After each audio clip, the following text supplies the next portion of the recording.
será a partir do capítulo A Viagem, do livro Os Mensageiros. Inclusive, na semana passada, nós chegamos ainda a conversar o início desse capítulo. Nós havíamos concluído o anterior e ainda entramos em um dos slides desse capítulo. Eu vou repetir o slide porque há outras observações diferentes das que a gente fez e que ajudam ao entendimento dos slides que vem em seguida nesse título A Viagem. Pois não. À vontade. Ótimo. Eu acho assim que antes de você começar o capítulo, porque tem muita gente aqui, hoje não, certo, mas tem alguns que não estão lendo o livro. Aí seria interessante você falar assim, essa viagem são dos espirituais que estão... Um resumo rápido. Entendeu? Para a pessoa não interessante. Entendeu, senhora? É bom... que não fosse feito isso, para que forçasse todo mundo a estudar. Eu estava lembrando as duas coisas. Quando Tereza falou que não é por isso que é por isso que eu encontrei o meio termo. E sabe qual foi o meio termo? É porque a princípio é ótimo incentivar a leitura do livro. E também, claro, é muito bom entender o contexto. Mas o aspecto que eu tenho procurado destacar de certa maneira, faz uma ponte. Qual é? É que a gente tenta analisar os slides extraídos do capítulo de uma maneira globalizada, né? Contextual, consciencial. Duas palavras meio difíceis, mas como é? Abstrair-se exatamente da história para tirar ensinamentos ali aplicáveis a nós.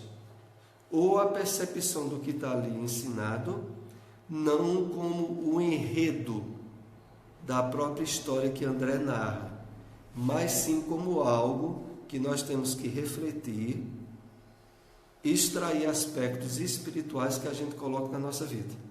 Então, nesses estudos, quando eu estou aqui à frente, o objetivo vai além do acompanhamento da leitura em si mesmo. A leitura em si mesmo qualquer um de nós faria, mas tentar absorver por um lado consciencial é que é mais fácil em grupo, porque inclusive quando a gente está reunidos, como acontece aqui, há uma indução e influenciação recíprocas, tanto entre nós encarnados quanto entre os desencarnados. Então a gente pode conseguir níveis de aprofundamento e de entendimento que na leitura individual a gente não iria ter, principalmente nesse aspecto consciencial, que também é algo não comum nessas leituras dos livros de André Luiz. De certa maneira tem havido todo um trabalho da Federação Espírita do Mato Grosso, com o Alírio e com o pessoal lá que organiza uma série de seminários que ele tem na internet e de livros, onde eles trabalham muito uma proposta de Joana de Ângeles, que é o estudo consciencial da codificação e de várias obras espíritas, e sendo uma proposta nova do movimento espírita. Essa proposta visa, sobretudo, dizendo aqui de uma forma bem sintética, visa, sobretudo, a que nós espíritas alcancemos um nível maior e melhor de consciência do que a gente aprende. Para que a gente dê um passo avante acima do conhecimento ou da memorização do que a gente lê. Porque muitas vezes a gente leu muito livro, tem até muita história de memória, mas não tem a conscientização do que aquela história está nos dizendo. Eu lembro aqui, para finalizar essa introdução, que já se estende um pouco, de que, por exemplo, quando a pessoa vai ler Nosso Lar, e vai ler um capítulo como aquele problema da alimentação. Ele vai ler que lá em nosso lar teve um problema lá, por causa da alimentação dos espíritos. E foi um problema sério. Porque os espíritos que chegaram no início de nosso lar queriam se alimentar como se alimentavam quando estavam encarnados. E exigiam muitos carboidratos e proteínas. Sabe o que é isso, né? Foi uma grande confusão lá. E foi em cima da questão de carne. Mas vocês sabem quantos espíritas já leram esse capítulo e refletiram sobre por que é que esse capítulo está aí em nosso lar e o que é que ele quer me ensinar? Sabe quantos? Muito poucos. Porque a maioria leu dizendo, para que isso? Quer dizer que teve essa... Porque houve um ponto lá que dizem que um dos governadores teve que colocar uns espíritos renitentes em calabouços, em presídios espirituais. E o problema todo foi em cima da questão da alimentação. Por isso é que a alimentação é uma questão que em muitas obras de Chico tem suas referências. E eu sei que é um assunto que para muitos espíritas é delicado. Porque de vez em quando a gente trata desses assuntos em reuniões com dirigentes dos centros espíritas aqui, e eles só faltam me engolir. Porque eu sou um dos poucos que levou meio a sério essas questões, e como eles não levam, a coisa fica entravada de conversar comigo sobre isso, porque eu sempre tenho muitos argumentos, mas extraídos nos livros de Chico Xavier, de André Luiz, de Emmanuel ou de Humberto de Campos sobre isso. Então veja, eu só me referi a isso devido a isso, ao quê? A leitura dos livros de André Luiz, sem a pessoa dizer, por que é que isso está aí? Isso está me ensinando o quê? O que é que eu posso aplicar disso na minha vida de encarnado? Porque parece que tem muitos que leem quando dizem, não, esse assunto é para o desencarnado, é quando eu estiver lá. Se fosse, o livro não tinha vindo. Se isso fosse assunto para quando você estivesse lá, para que esse livro vir? Agora vocês pensam que esses argumentos que a gente está aqui tratando com as pessoas que são radicalmente contra, causa sensibilização, causam revolta. Interessante o ser humano, principalmente os espíritas. Mas vamos para a nossa introdução do nosso estudo de hoje, que está aqui no capítulo 153. Hoje está o dia das manifestações físicas. Tem espírito revoltado lá fora. Deixa ser. Então vamos ver aqui. Capítulo 153 do livro Palavras de Vida Eterna. Salvar em sinonímia correta não é divinizar, projetar o céu, conferir santidade a alguém através da magia sublimatória ou fornecer passaporte para a intimidade com Deus. Salvar em legítima significação é livrar-se de ruína ou perigo, conservar, defender, e nenhum desses termos exime a pessoa da responsabilidade de se conduzir e melhorar-se.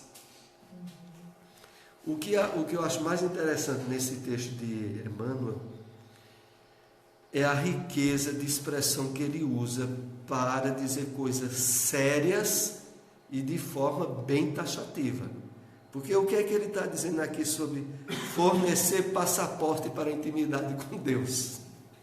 Ele está se referindo a muita gente que acha que salvar, segundo o entendimento que ele tem da missão de Jesus, é fazer a pessoa, depois de morrer, ir direto cantar louvores a Deus. Em vez de ser essa expressão cantar louvores a Deus, Emmanuel usou essa muito mais polida e no português até mais sutil, fornecer passaporte para a intimidade com Deus. Tem muita gente que acha que salvar é isso. Mas ele disse, voltando ao início do texto, que em sinônimo correto, vocabular, salvar é livrar-se da ruína ou perigo, conservar, defender. Então, a missão do Cristo, que veio salvar a humanidade, ela abrange todo esse leque de compreensão. Entre eles, a humanidade iludida pela matéria. Jesus veio acordar o espírito imortal daqueles que o viram e acompanharam. Isso era salvar já, que era despertar a essência espiritual da criatura humana, sem com isso querer significar que o corpo físico não fosse morrer, e nem que a pessoa tinha agora já conquistado o passaporte para falar com Deus. Então é bem interessante esse capítulo 153, porque Emmanuel vai destrinchando o fato de que, tal como a doutrina espírita nos ensina, a proposta de salvação tem a ver com responsabilidade de se conduzir e se melhorar. Até endossando aquela frase que já citamos aqui mais de uma vez do Evangelho de Marcos, que Jesus diz: aquele que quiser vir após mim, negue-se a si mesmo, tome a sua cruz e depois me siga. Então, nessa frase que está lá em Marcos, está bem evidenciado. Então, capítulo A Viagem. Estamos penetrando a esfera de vibrações mais fortes da mente humana. Achamos-nos a grande distância da crosta. Entretanto, já podemos identificar desde logo a influenciação mental da humanidade encarnada. Então, aqui é importante nós considerarmos justamente isso, de que qual é a qualidade da grande influenciação da humanidade encarnada e desencarnada atualmente em torno da Terra? É a influência do materialismo, do negativismo e da morte. Morte como sinônimo de inconsciência. Essa influenciação é muito grande, recíproca, atinge espíritos encarnados e desencarnados. E é por isso que iniciantes no estudo e na busca da vivência da doutrina espírita, a grande maioria de nós é tão tomado por algum momento de dúvidas, de incertezas, e ter que fazer todo um trabalho de reenergização dos valores espirituais que já acredita, para manter, em termos psíquicos e emocionais, um nível de relativo equilíbrio. Porque se dá o seguinte: quando nós estamos numa palestra espírita, ou quando estamos num seminário espírita, exemplo, naquele envolvimento psíquico e magnético, com espíritos encarnados e desencarnados que acreditam profundamente na imortalidade da alma e na justiça de Deus, a gente está num clima de céu autonutrindo-se. Mas na medida que a gente vai para a vida social, familiar ou outra, onde esses valores não sejam cultivados, a gente é bombardeado pelo magnetismo materialista da Terra, da grande massa dos espíritos encarnados e desencarnados. E é daí onde surgem as dificuldades para a vivência, para manter um clima de sintonia espiritual elevado, constante, porque o clima aí fora é outro. Quando a gente está aqui dentro é um, mas ali fora é outro. Inclusive André Luiz, nesses livros da série Vida no Mundo Espiritual, ele deixa bem claro, porque, como a gente viu no capítulo anterior, eles recebem através de princípios magnéticos, fluídicos, uma intensificação das possibilidades visuais dele. E André até começa a ver detalhes e situações do mundo espiritual que ele não via antes. E é inclusive o que leva a ele perceber que mais adiante a gente irá ver isso, que nas ruas aqui na Terra, a quantidade de perturbações, de problemas espirituais, de espíritos desequilibrados que entram e saem de dentro das casas que não têm um clima de relativa paz ou equilíbrio espiritual, que depois isso é narrado em detalhes. Mas o que vem acentuar é isso, é de que aí fora tem um mundo bem perturbadinho, como está atualmente a Terra. E que só na medida em que a gente mantenha um nível de vigilância, de atenção, de compartilhamento e esforço de vivência do que aprendemos na doutrina espírita, que vamos botando as coisas no eixo em termos espirituais. Porque senão, facilmente, a gente tem quedas, baixadas de quedas em termos espirituais. Até recentemente, eu vi quando Haroldo Dutra contou em um seminário que ele teve aí, quando ele dizendo que ia no trânsito de Belo Horizonte, o carro deu uma fechada nele, e ele de imediato baixou o vidro e ia dizer algum desaforo a quem deu a fechada nele. Só que ele disse que do lado dele estava o filho dele. Acho que o filho de Haroldo já tem um filho, deve estar com uns 14, 16 anos aí. E antes que Haroldo dissesse alguma coisa, o filho dele disse a ele: papai, você está nervoso? E quando o filho dele perguntou isso a ele, ele disse que resolveu subir o vidro de novo, aquietar-se. E até ele pensou, já pensou se essa pessoa aí é alguém que já ouviu uma palestra? O que é que ia pensar? Não sei. Então a rapidez de se perder um clima de sintonia espiritual elevada, né? E quando olha, tem que, se não tiver cuidado, então aqui diz, né? Entretanto, já podemos identificar desde logo a influência mental da humanidade encarnada, que não é nada boa. Essa influência não é nada boa.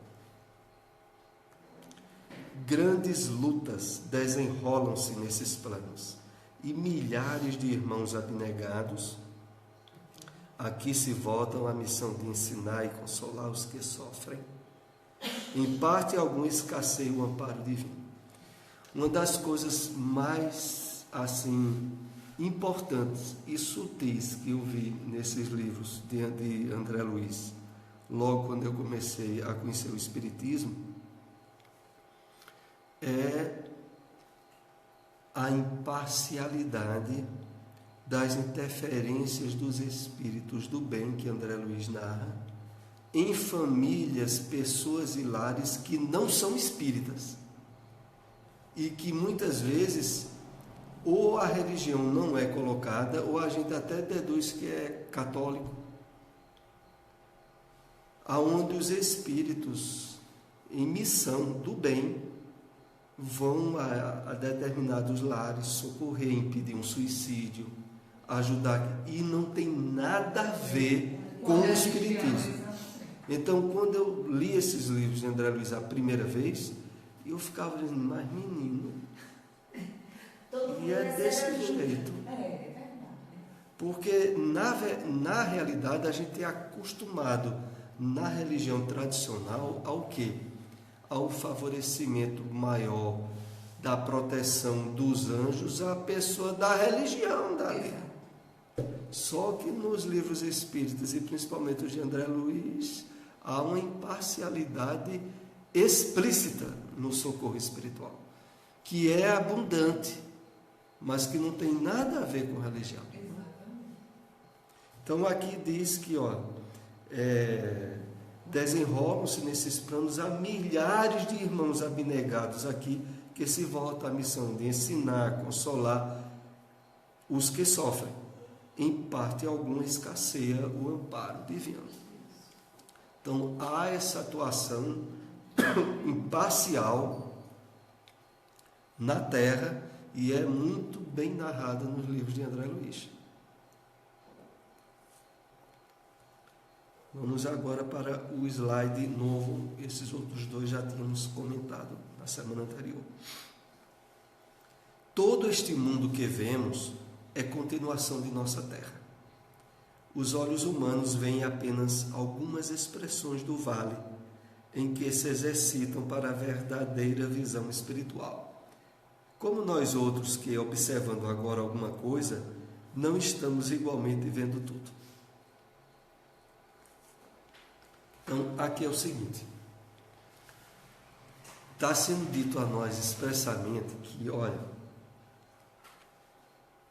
se o instrutor de André, um espírito mais elevado do que André, diz a ele que, olha, aqui, no plano espiritual, eles já tinham melhorado a visão, mas eles não estavam vendo tudo o que existia. Existia muito mais coisas em termos de diversidade de vida que eles não percebiam. Muito mais ainda é nós quando estamos encarnados. Então a gente percebe as coisas que estão na vibração densa da matéria. Mas existem mundos paralelos, realidades espirituais intensas no mesmo espaço, entre aspas, físico em que nós estamos. É por isso que normalmente locais que, por exemplo, se escolhem para erguer um hospital aqui na Terra, muitas vezes coincide com o local espiritual de hospitais no plano paralelo ao da Terra. Locais onde, por exemplo, se escolhe para se construir um presídio, se entrelaça com locais de muito sofrimento no plano espiritual. E é isso que faz com que alguém que tenha certa sensibilidade mediúnica, quando vai no presídio, tem muitos que não aguentam ficar em um presídio. Porque sentem-se muito mal face às vibrações densas e de desequilíbrios intensos que existem naquele ambiente. E aí sente-se muito perturbado. E não é que seja um problema do médium, é a sensibilidade do médium àquele ambiente ali. Às vezes, visitas organizadas por grupos espíritas a hospitais ou presídios, nesse tipo de atividade pré-estabelecida, há um amparo e um resguardo espiritual que possibilita até pessoas com sensibilidade irem nesses dias e horários acertados para atividades espirituais e não terem tanto impacto. Mas quando elas vão só, elas não conseguem. Então, voltando aqui o texto, como nós outros que, observando agora alguma coisa, e veja a maneira com que ele diz, a gente está observando alguma coisa, na verdade tem muito mais coisas reais e que a gente não está vendo. Não estamos igualmente vendo tudo. Olha, esses eventos, queria até me lembrar de comentar isso, esses eventos espíritas que são organizados previamente, com um espaço de tempo bem largo, por exemplo, encontros espíritas como esse semestre que vai ter agora no mês de agosto, e encontros espíritas onde há uma aglomeração grande de pessoas que vêm de diversos lugares, próximo da realização do dia do evento, há um trabalho espiritual intensíssimo para evitar impedimentos de última hora para alguns que iriam participar, de palestrantes a pessoas que estariam lá. Porque do mesmo modo que se organiza toda uma equipe de espíritos do bem para minimizar problemas e facilitar a realização desses eventos, há uma série de interferências espirituais negativas de menor porte para atrapalhar pessoas e participantes do próprio evento. Então, às vezes, eu já teve pessoas que ficaram durante muito tempo desejosas de, por exemplo, para esse evento que vai ter o semestre, e aí quando chega no dia e alguém adoece na família, e era alguém que a pessoa se sentia muito devedora em dar atenção, e aí impede dela ir. Às vezes ocorrem circunstâncias assim que não deixa de ter havido interferências espirituais positivas para que aquilo não impedisse, mas outras vezes fraquezas e falta realmente de certa vontade na pessoa impede dela ir. Então há um trabalho muito grande de interferências espirituais na organização desses eventos. Tem um escritor e médium espírita lá de Minas, o sobrenome dele é Paixão. Eu estou esquecido do primeiro nome, talvez eu me lembre daqui a pouco. Ele tem um livro, O Consolador, e ele tem uns 2 ou 3 livros que analisa mediunicamente os bastidores de eventos e congressos espíritas assim, de maior porte, de como os espíritos atuam ali durante o evento. Então, há sempre atividades e trabalhos em que os desencarnados estão intensamente envolvidos, tal como ocorre conosco encarnado, quando a gente vai se integrando nos trabalhos de divulgação espírita. Há, porém, André, outros mundos sutis, dentro dos mundos grosseiros.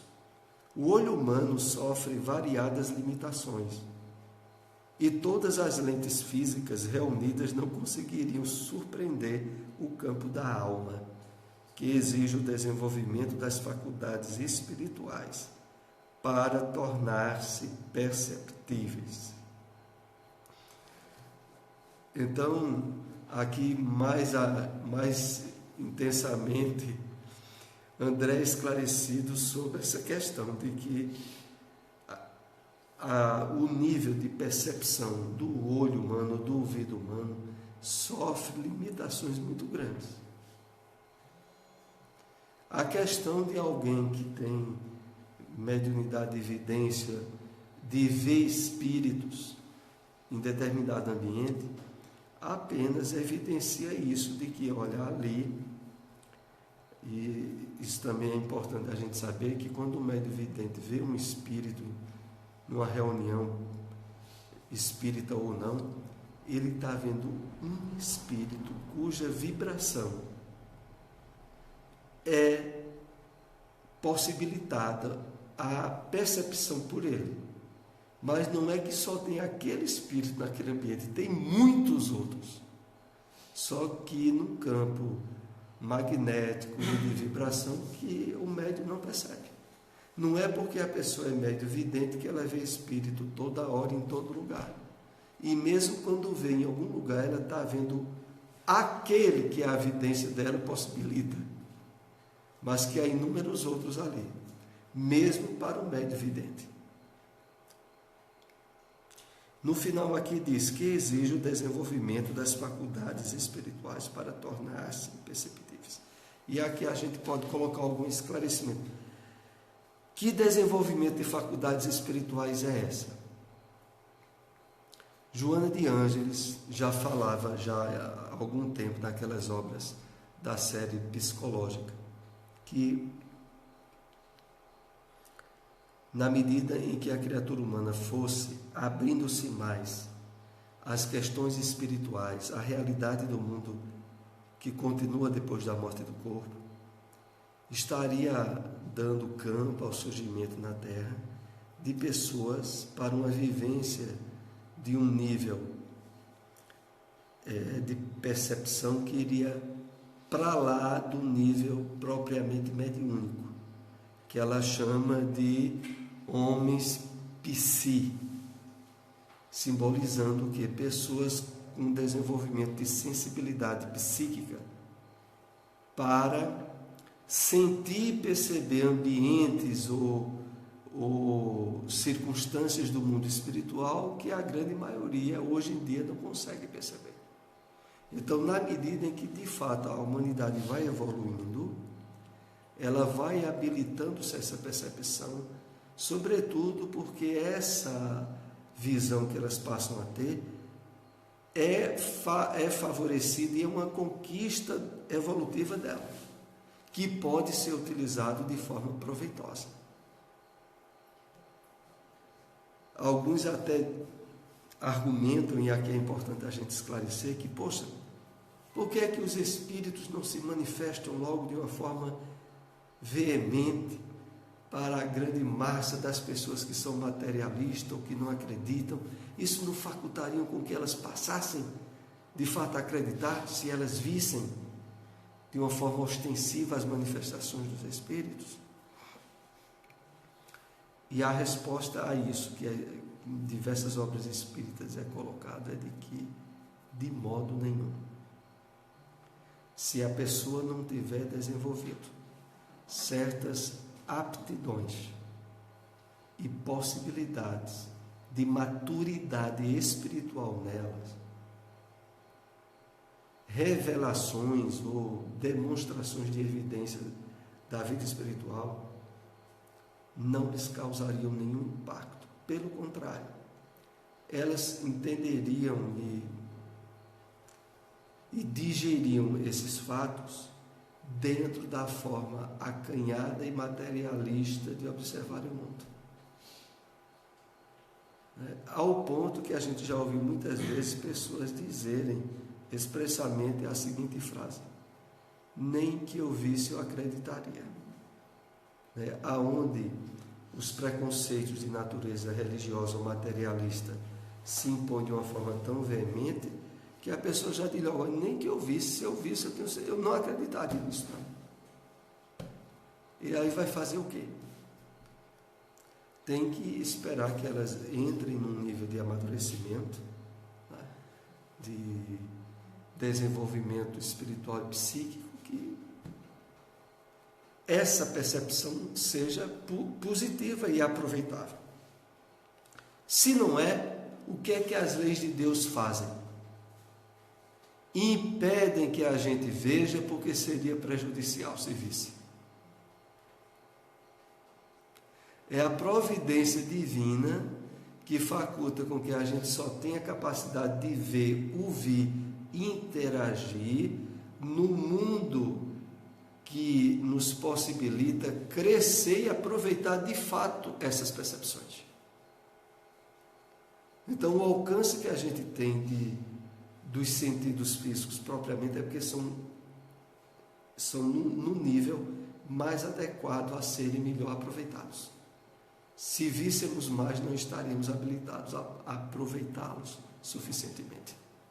E isso se tornaria prejudicial. É essa a questão. A eletricidade e o magnetismo são duas correntes poderosas que começam a descortinar os nossos irmãos encarnados alguma coisa dos infinitos potenciais do invisível, mas ainda é cedo para cogitarmos de êxito completo. Olha, aqui tem dois aspectos bem importantes que só uma reflexão dentro do contexto do livro para a nossa vida é que a gente consegue absorver. Vejam só. Primeiro, ele diz que a eletricidade e o magnetismo são duas correntes poderosas que começam a descortinar. Isso é uma frase praticamente profética de André Luiz. Esse livro é de 1944. Esse progresso que ele fala aqui da eletricidade e do magnetismo é, por exemplo, esse aqui, do celular. Porque o celular funciona através das vibrações do magnetismo, que são transformados, quando entra no aparelho, em correntes elétricas, depois em correntes sonoras, que a gente pode ouvir. É todo um processo de transformação de magnetismo, impulsos elétricos, para as percepções humanas. Então aqui, quando ele fala a eletricidade e o magnetismo começam a descortinar, naquela época, era a época que estava começando o desenvolvimento da TV, a radiofrequência, nos anos 44, e que estava havendo um início na área científica disso aí. Mas esse é apenas um lado. O outro lado importante, e que só nos vem através de uma reflexão, é a seguinte, vejam só, ele diz aqui, ó, começam a descortinar os nossos irmãos encarnados alguma coisa dos infinitos potenciais do invisível. Que infinitos potenciais são esses? São, por exemplo, aquele dos capítulos anteriores, aonde, através de técnicas de magnetismo, Vicente e André Luiz recebem um tratamento para intensificar suas possibilidades visuais. Indiretamente, o que eu deduzo disso aqui é o seguinte, é que esse tratamento que foi dado a eles, desde que fosse positivo e benéfico, seria dado até alguém encarnado.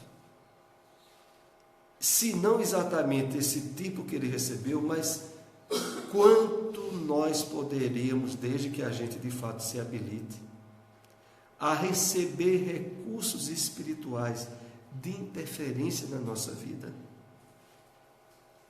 a título de propósitos de melhor aproveitamento da nossa encarnação, de crescimento espiritual.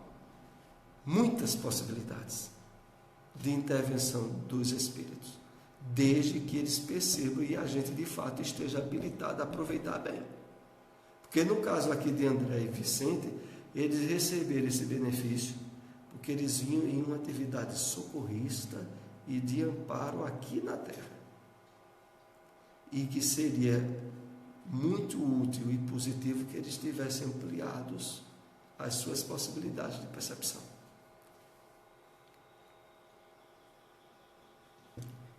Continuemos. Somente o homem de sentidos espirituais desenvolvidos é possível revelar alguns pormenores das paisagens sob nossos olhos. É da lei que não devemos ver, senão que possamos observar com proveito. Então, na realidade, é uma proteção das leis divinas, para que, de fato, o alcance das nossas percepções seja aqueles que nos favoreçam o crescimento espiritual, e não o atrapalham. Quando no início aqui é dito, somente ao homem de sentidos espirituais desenvolvidos é possível revelar alguns pormenores, é porque só a esses homens é que eles vão aproveitar de forma exitosa esses pormenores. Se não aproveita, é melhor nem ter conhecimento.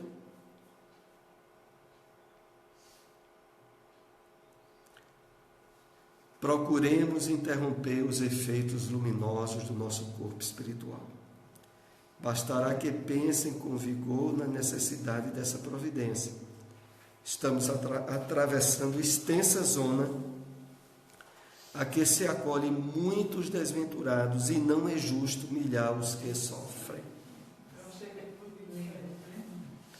Então, André Luiz e Vicente, através do tratamento magnético que receberam e da prece, começaram a perceber uma luminosidade diferenciada no corpo deles.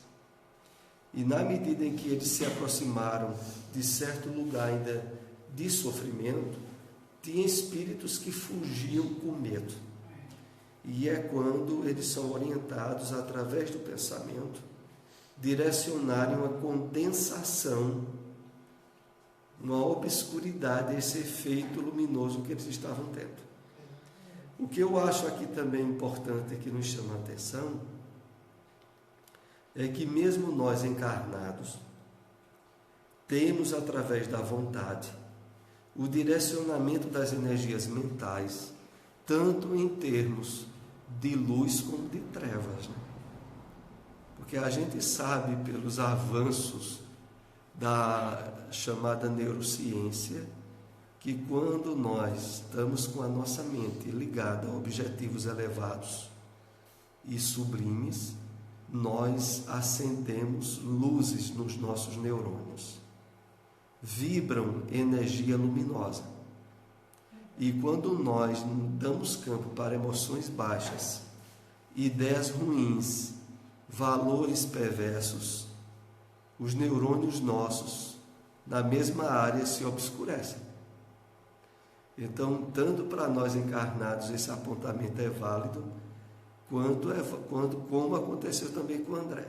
Claro que André direcionou a vontade temporariamente para condensar de forma pesada o corpo obscura, pela caridade de não servir de humilhação àqueles espíritos. Mas nós normalmente somos chamados a zelar muito do cuidado das criações mentais, porque elas de fato estão associadas a valores luminosos em nossa alma, em nosso espírito. E finalizando aqui os comentários desse último slide, quando diz: estamos atravessando extensa zona a que se acolhem muitos desventurados. Essa extensa zona era ao redor ou próximo à Terra.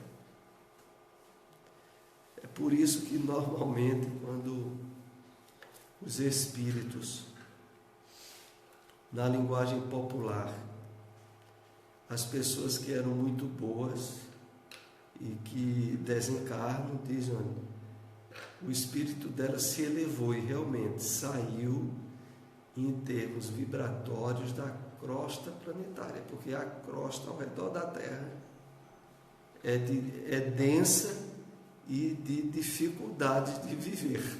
E essa época aí era a época da guerra, né? Era a época da Segunda Guerra Mundial, era 1944.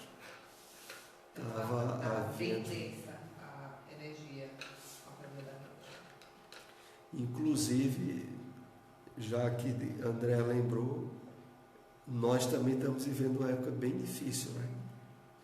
Com possibilidades de clima pré-guerra, inclusive internacional, né? Então a gente tem ideia de como também está o clima vibratório ao redor da Terra outra vez. Bom, é chegado o momento, vamos parar aqui a análise desse capítulo. O próximo capítulo será no posto de socorro, né? Então vamos para a prece de encerramento.